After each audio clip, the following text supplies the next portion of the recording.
What's going on, CSM? I hope you guys are doing well. Hey, my name is Josh Carmen. I'm the student pastor here. If we haven't had a chance to meet, it's nice to officially meet you. So these little series we're doing, just talking about different topics that occur in Scripture and that are relevant to our lives, and we try to do them in these little bite-sized chunks. So for this one, we're talking about patience.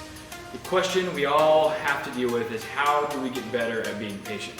It's not easy. It's not something that we do naturally unless you are one of those like 5 people in the world that exists with good patience and high tolerance for stupidity. But most of us do not have that, and most of us don't claim to have that. But one of the things that we talk about and we see in Scripture is this idea of God growing us and maturing us. And when that happens for us, especially in our teenage years, a big part of that requires development in our patience gain. We have to get better at being patient with people who are mean to us, who wrong us, who slander us, who talk trash about us, or whatever thing might exist in your world. Those are stuff that you have to walk through, and the sooner you can get a handle on that, the better it is. So when we see in Scripture, particularly in the book of James, it talks about this idea of these situations that we walk through that are uncomfortable, things that we don't like, things that we don't enjoy.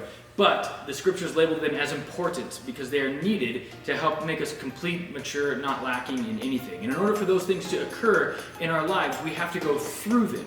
So one of my favorite quotes, I don't know where it came from, right? But the idea says it's the only way out is through.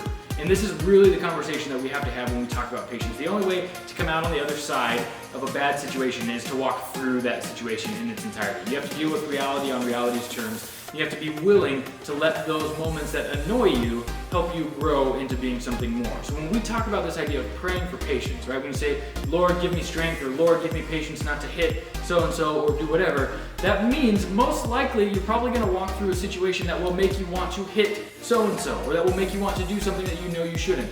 So the value here in understanding that your prayer for patience is probably going to put you in positions that will test your patience. So it's a little bit of a two-edged sword here, but there is so much good in pursuing this spiritual discipline because it makes us more mature, it makes us more complete, and it makes us more like the people that God has designed us to be. Thanks so much. Have a good one.